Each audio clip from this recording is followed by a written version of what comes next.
जैसे सुमंत्र जी अयोध्या के सीमा में पहुंचे हैं, उनको बड़ा ही लज्जा हो रहा है।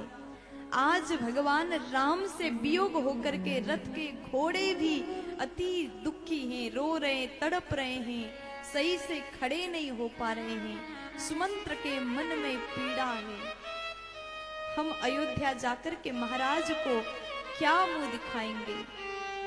महाराज का आदेश था राम को 4 दिन वन दिखा करके वापस ले आना।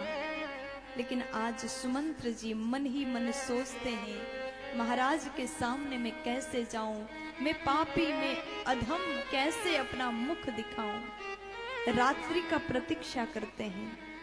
रात के सहारा को लेकर के अगर जाऊंगा तो नर नारी अवधवासी हमसे सवाल नहीं करेंगे, क्योंकि उनको पता नहीं चलेगा। और आज महाराज को तो मैं जवाब दूंगा, लेकिन राम जी की मैया कौशल्या ने पूछा तो मैं क्या बताऊं? माता सुमित्रा ने पूछा तो मैं क्या जवाब दूंगा? सबसे ज्यादा तो दशरथ जी की चिंता है। देखिए, महाराज दशरथ के ये विशेष मंत्री हैं सुमंत्र जी, और इनको डर लग रहा है कि दशरथ जी को क्या जवाब दूं। जैसे गए हैं सुमंत्र जी, रात्रि में चले जाते हैं। माता कौशल्या के कक्ष में महाराज दशरथ लेटे हुए हैं। जब से राम जी बन गए, महाराज दशरथ राम राम कहते हैं, मूर्छित हो जाते हैं। केवल अपने प्राण को बचा करके रखा है। हो सकता है मेरी बात को मान करके सचिव सुमंत्र राघव को ले आए और मैं अपने राम का दर्शन पुनः प्राप्त करूं। जिस प्रकार जल बिन के मछली तड़पती है, जल के बाहर जो मछली लाया जाए वो जिस प्रकार तड़पती है, उस तड़पन के साथ महाराज राम का प्रतीक्षा कर रहे थे, शायद वो आ जाएंगे। जैसे सुमंत्र ने जाकर के देखा, सुमंत्र जी भीतर प्रवेश करते हैं और भीतर प्रवेश करने के बाद में महाराज को देख करके सुमंत्र जी बोले जय जीव। जैसे जय जीव शब्द सुनते ही राजा को लगा कि जैसे मरे हुए तन में पुनः प्राण वापस आया हो। सुमंत्र आ गए, तुरंत व्याकुल होकर के दशरथ खड़े हो जाते हैं, उठ जाते हैं और उठने के बाद में पूछा है कि सुमंत्र जी बताइए, मेरे राम कुशल है, मंगल है? कुशल आदि प्रश्न किया है।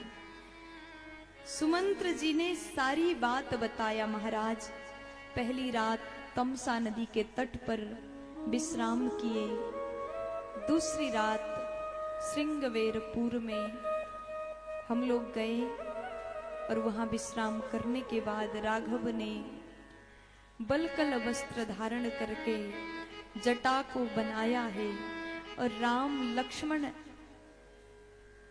सिया जी के साथ में आगे बढ़े। गंगा जी के किनारे पहुंचने पर हमको बरबस वापस भेजा है। राम जी ने कहा है कि मेरे पिताजी को कहिएगा 14 वर्ष बाद वापस आकर के मैं आपके चरण में प्रणाम करूंगा, ऐसा आपके राघव का वाणी था। लेकिन महाराज छोटे भैया लखन लाल जी आपके प्रति कुछ क्रोधित बातें बोल रहे थे। आपके प्रति अनुचित शब्द लक्ष्मण जी का था, ये भी सुनाया। जो अच्छा था वो भी बताया।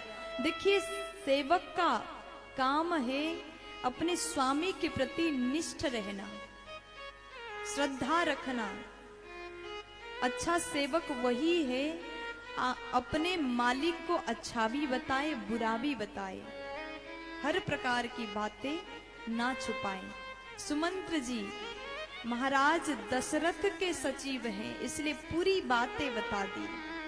जबकि राम जी ने मना किया था, लक्ष्मण जी का ये शब्द पिताजी को मत बताइएगा, फिर भी सुमंत्र जी ने बताया।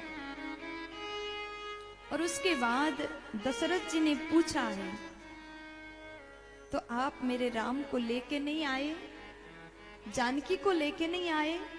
सुमंत्र जी बोले कि महाराज क्षमा करिएगा, मैं अधर्मी, मैं पापी कैसे आपके सामने ये बोल दूं कि मैं आपके राघव को नहीं ला पाया। मैंने बहुत कोशिश किया महाराज, लेकिन आप अपने बेटा को तो जानते हैं, पिता के वचन को पूरा करने के लिए वो कुछ भी कर सकते हैं। वो धर्म के पथ पर चलने वाले आप ही के बेटे हैं, इसलिए उन्होंने आने से मना कर दिया। जैसे दशरथ जी ने इतना सुन लिया, फिर तो महाराज दशरथ कुछ भी बोल नहीं पाए, बार बार अपने आप को धिक्कारते हैं। मेरे राम के जाने के बाद मैं दशरथ 6 दिन जीवित रहा, भगवान को गए आज 6 दिन हुआ है, और 6 दिन तक इस प्रतीक्षा में मैं बैठा रहा कि मेरा राघव आएगा, और राघव के बिन, राम के बिन 6 दिन मैं कैसे जी सकता हूँ? अगर राम नहीं तो दशरथ कैसे जीवित रह सकता है? 6 दिन जीवित थे, इसलिए 6 बार राम कहा है। 6 बार महाराज ने राम शब्द का उच्चारण किया।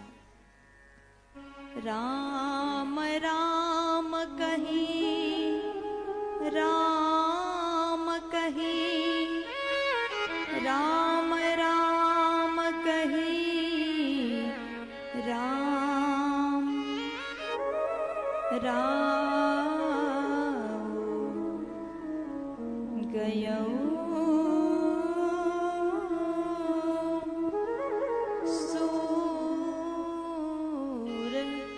धाम। 6 बार राम राम राम राम राम राम कह करके महाराज ने अपने प्राण को त्यागा।